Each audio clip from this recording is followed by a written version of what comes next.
Tonight we're going to begin with the breaking news out of Oklahoma in this tragic event where they were looking for two missing teenagers and instead they found seven bodies on Jesse McFadden's land. So let's take a look at what the parents today are saying in regards to this case.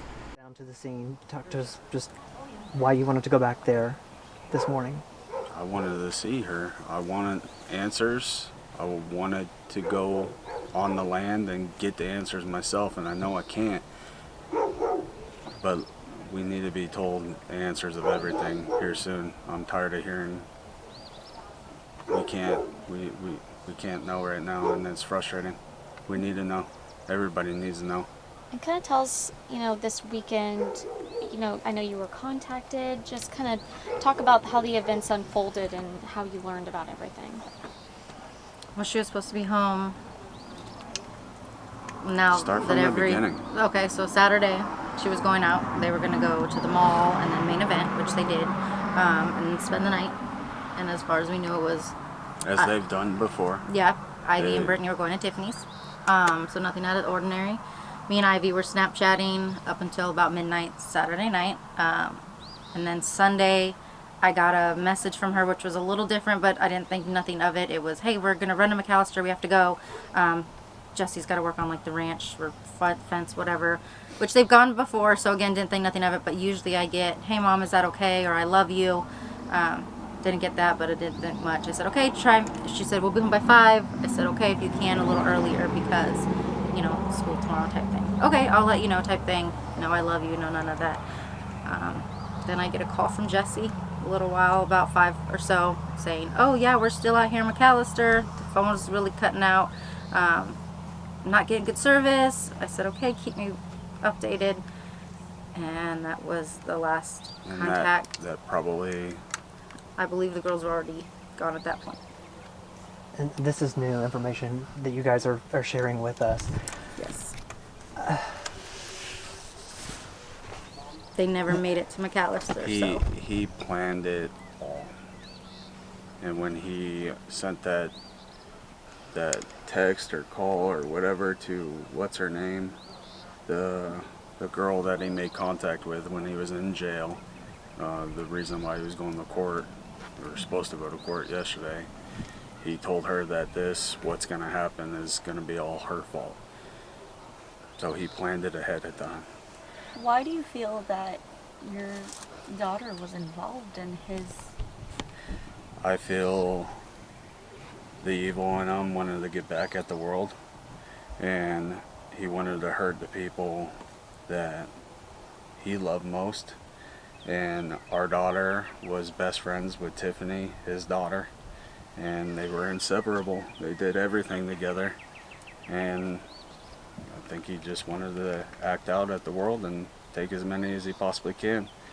We're finding out that there was some other girls that were contacted to go out that day as well, and some of them didn't go, but it could have been a lot worse. So obviously, he's going to court and all these things. I mean, you kind of seem like you're maybe a little bit upset with the law enforcement. I am. Kind of talk to me about that. I mean, He should have been stuck in jail. He should have rotted in there from the get-go. Especially if he was sneaking phones in and... He snuck a phone in jail and solicited with a minor in jail and was still released. and was still released. If that's not any proof that he can't be controlled, then I don't know what is. And Okmulgee County Jail and McAllister and Pittsburgh County, they need to be held accountable. They do. We need answers of why this monster was released. So first, condolences are going out and prayers to the family members, to the victims, and anyone that's impacted by this horrific tragedy. So as we know, Ivy Webster, Brittany Brewer, and Holly and her 3 children are now deceased, as of course the family members have been talking.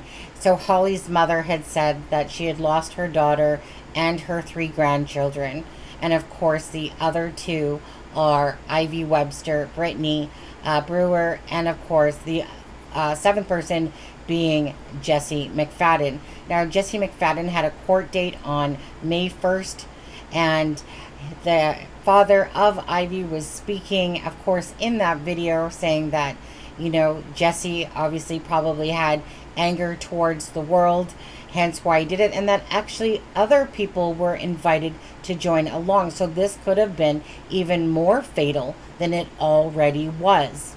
Now, also in that interview, the mother is saying that she received a text from her daughter on Sunday morning where it said that they were going out to the McAllister farm and that they would be back around 5. Now, her mother was saying how Ivy is always messaging her, giving her kind of a play-by-play of events, but she thought that perhaps she was in a rush, and hence why that message was just, like I said, quick and simple. But obviously, come to find out in hindsight, they feel that Ivy never did send that message, that it was in fact Jesse McFadden that actually sent that message that morning. So they feel by this time, obviously, the lives of those girls would have already been taken. Now, again, this is a sad, tragic event. And I think as of yesterday, when everyone realized that there was no suspect involved, that it happened on Jesse McFadden's farm, that Jesse probably, in fact, did take the lives, plus his own, in these fatalities. So now we're going to listen to Brittany Brewer's father speak. Please take a listen.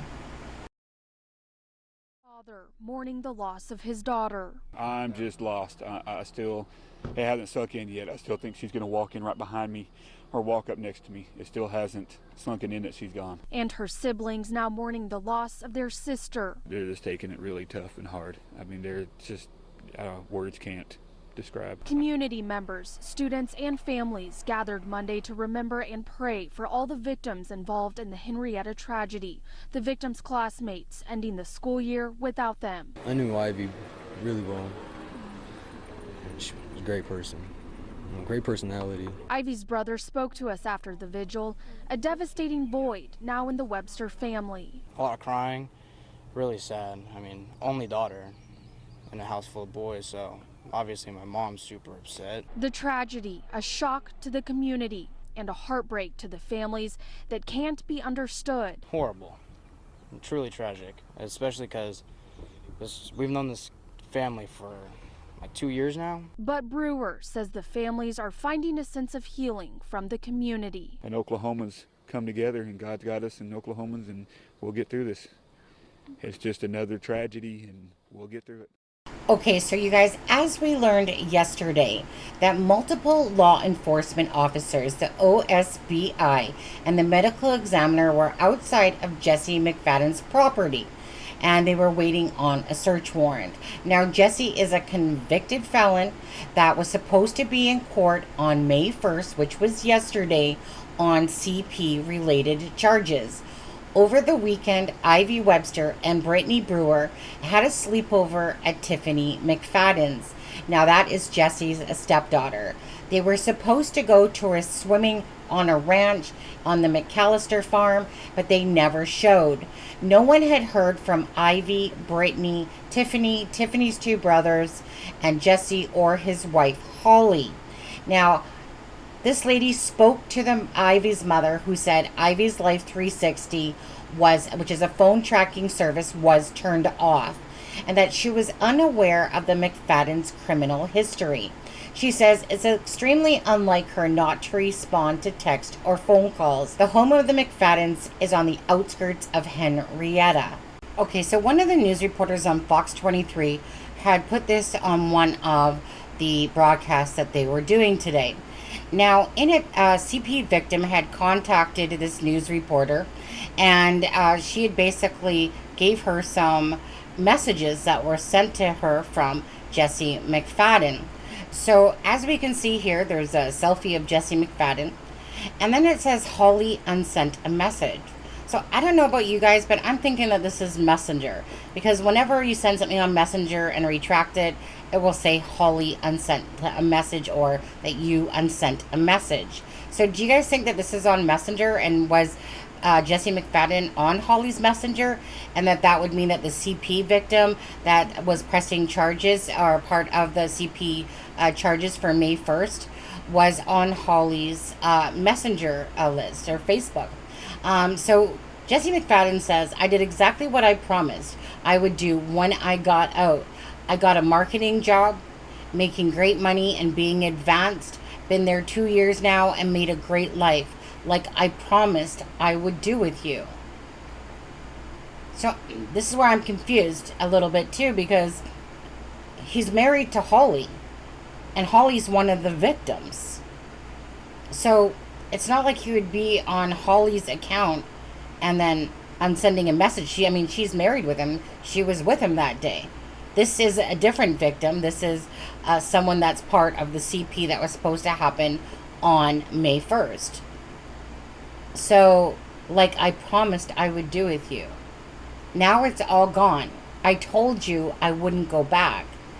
This is all on you for continuing this.